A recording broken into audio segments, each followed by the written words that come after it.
we are at our final protein video. There are 3 protein videos for you to watch where we will focus a bit more on plant-based sources of protein.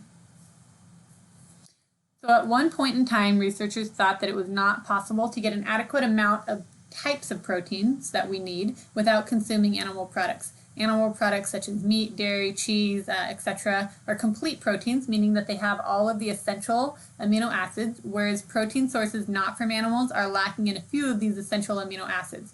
And remember, they're called essential because our body cannot create them from other amino acids. We must consume them. So the necessity of eating animal proteins is old research. New research shows that it is quite possible and even possibly healthier to consume proteins from plant-based sources, which we will continue with here. Before you shut off because I said that plant-based protein consumers might be healthier, let's consider this. A person who is intentionally choosing to be a vegetarian or a vegan is usually more mindful and a more conscious consumer. The people who are vegetarian are usually not going out to eat a greasy veggie burger and greasy French fries every day. Now, this is definitely a generalization, as there are some people who say that they are vegetarian and they solely live off of pasta and bread. So most people who choose to consume a form of vegetarian diet are generally more mindful about their snack and food consumption. So there are different types of vegetarians, and you can see that they choose to consume eggs or not consume eggs, consume to drink milk or not drink milk.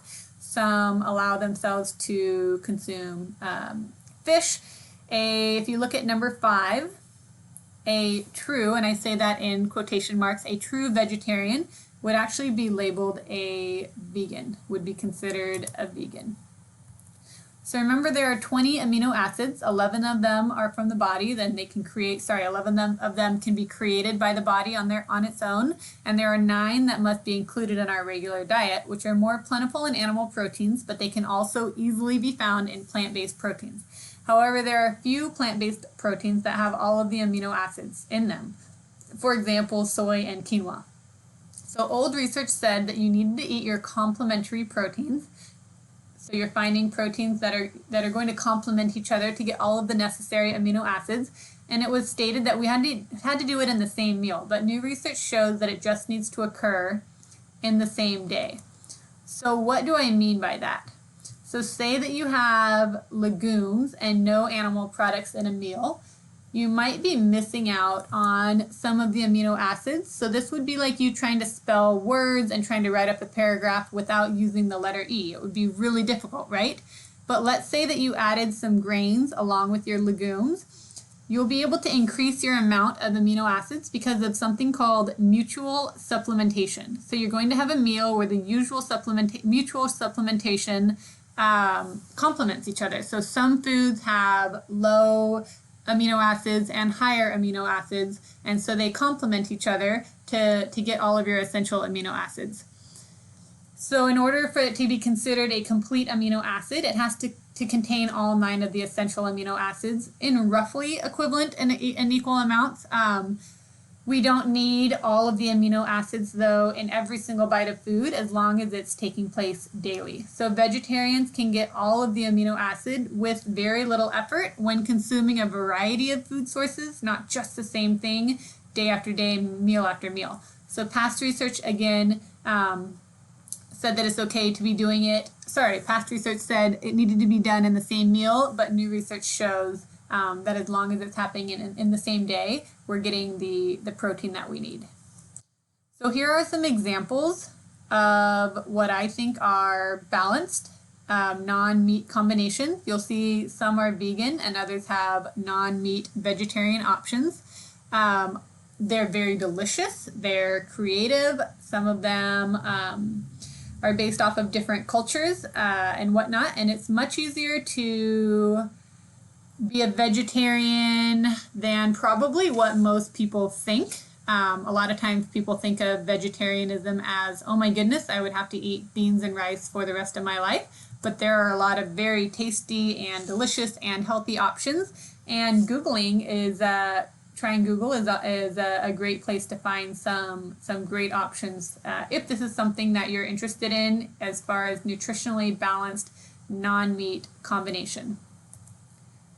These three pictures are from my own home, things that I have done fairly recently. The one here on the left is what is known as a Buddha bowl. They were pretty popular several years ago, and so basically you start with some grains at the bottom, and then I roasted some Brussels sprouts there on the left and some broccoli. I added some butternut squash and then some greens. I think that I had done some collard greens, maybe some spinach and kale. And then I shredded some uncooked carrots and uncooked cabbage on the top for an extra crunch. And then I put some sesame seeds as well. And I think on this one is a teriyaki sauce of some sort. And then the second one there is a mixture of onions and garlic, ginger, rainbow carrots, and then I put that over a bed of quinoa. And then the third one, I really enjoy soup a lot, even when it's warm. I know that's kind of odd.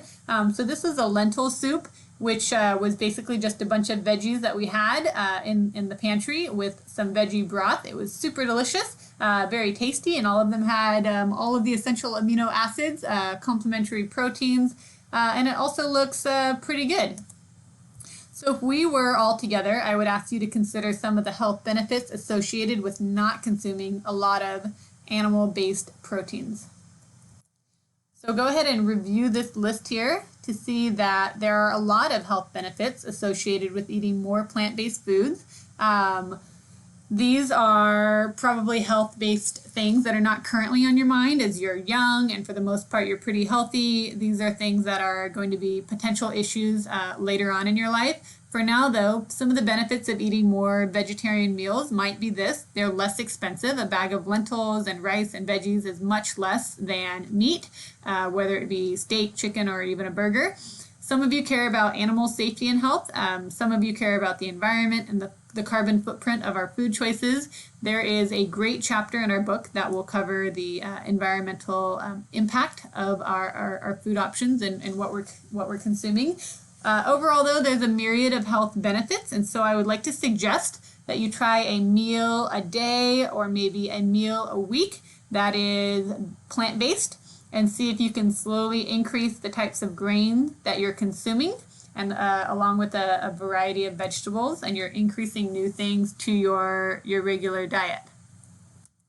Because we're not going to be spending actual physical time together and we don't have the opportunity for continued conversation about this topic, I would like to leave you with a short list of some really interesting documentaries. Most are probably available online if you have subscriptions and such. I personally find anything that has to do with gardening truly delightful, but also the health effects of plant-based proteins, the economy, how it tells us what to eat, how our food choices impact the environment and future generations, and more. So if you have further suggestions, please send me a message and I will gladly watch and or read what you suggest.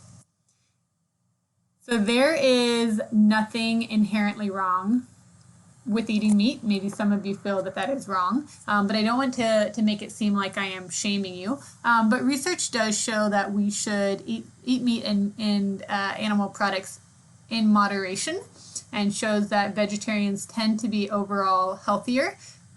We can find all of the necessary nutrients, including the proteins that we need in plants. And avoiding meat is also going to help you avoid some of the saturated fats that are not particularly heart healthy. So the 4 food groups. So our normal 4 food groups are meat, dairy, grains, and fruits and veggies. That's kind of the American way.